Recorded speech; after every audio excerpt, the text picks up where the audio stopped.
On to the installation of the front suspension. So I got the backing plates, spindles, and any miscellaneous brackets powder coated. These are the 2000 spindles I mentioned earlier in another video that will take the bigger caliper bolt spacing. I also replaced any hardware that I could. First part to assembly is attaching the disc backing plate to the spindle. I decided to keep it on to keep any of the pebbles or dirt from getting into the hub or just into the brake system in general. I then attached this bracket that is used for the brake line. Slide the steering arm in and bolt it up.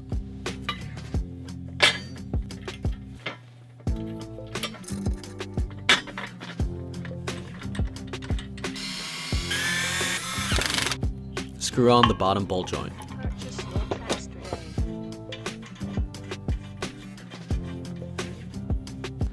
I then assembled the spring pan onto the lower A-arm, which is basically pointless because I removed it to be able to put the spring in easier. It's kind of cool to see it all mocked up after all this work. Slide the lower ball joint assembly into the lower A-arm.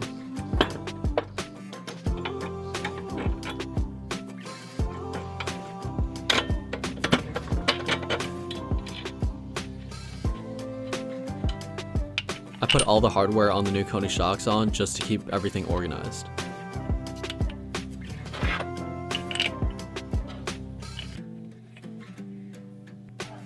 I put some grease on the spindle and repacked the hub. Slide the rotor on and screw on the castle nut.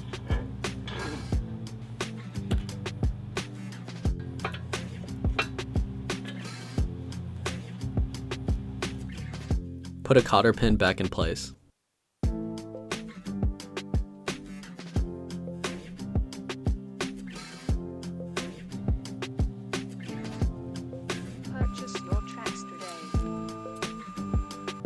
I replaced the hubcaps as the old ones were pretty mangled.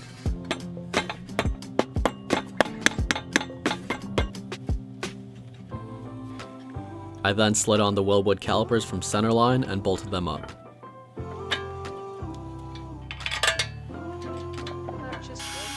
I used some of the spacers provided to keep the caliper centered with the rotor. I then attached the braided brake line to the bracket.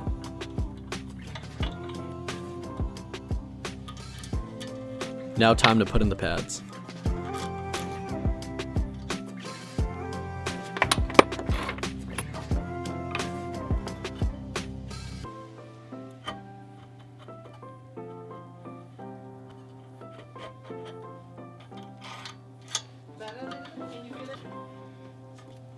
I then screwed on the hard line from the caliper to the braided line.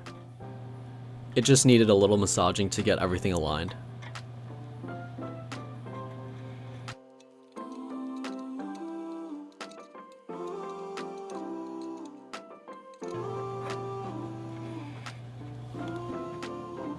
Now to the chassis side, I screwed on the aluminum piece that keeps the spring aligned.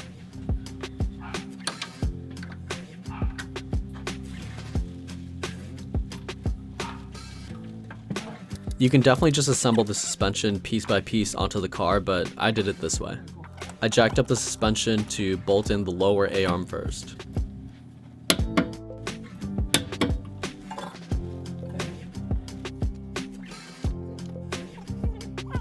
Then I attached the upper arm to the spindle. I put on anti-seize on all the ball joints as the previous ones were really rusted and tough to get out.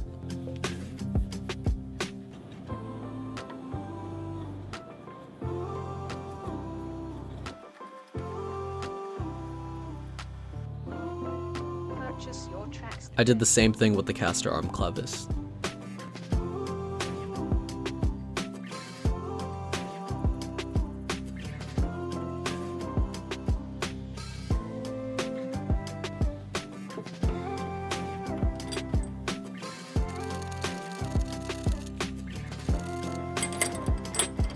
I then attached the caster arm to the upper arm.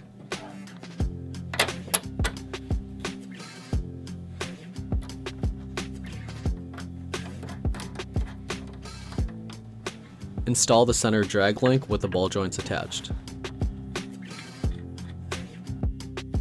and then the track rods screw into place.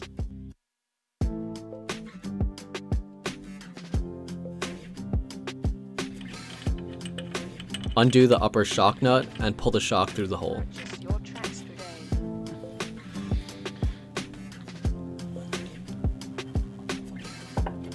There should be a washer and bushing on each side of the shock mount. Now onto the anti-roll bar. Because I'm using poly bushings, I used silicone grease with PTFE. I'll link this in the bio. I applied it on the inside and the outside of the bushings.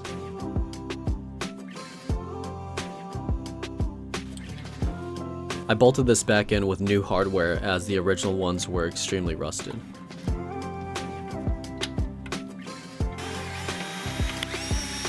So we are in the final stages of installing the front suspension assembly back on, and when I was installing the spring pan and the spring, and when I put it back down onto the ground, I just wanted to see how it looked like, and it was sitting pretty high, and I was like, maybe I did something wrong or installed something wrong. So I hit up Alfaholics, and they basically said that they accidentally sent the wrong spring. So I waited about a week, and they sent the proper spring, which is this one.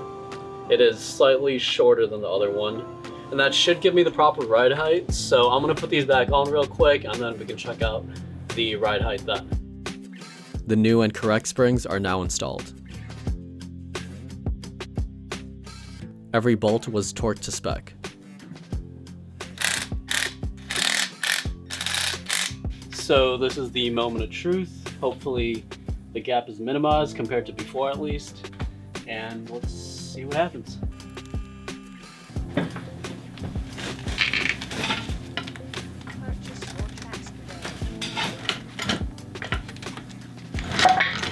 I'm so happy with the height right now.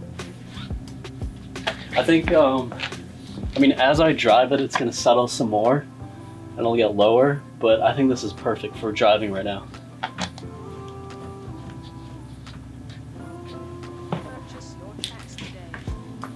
Hope you guys enjoyed this update, and I'll see you guys next time.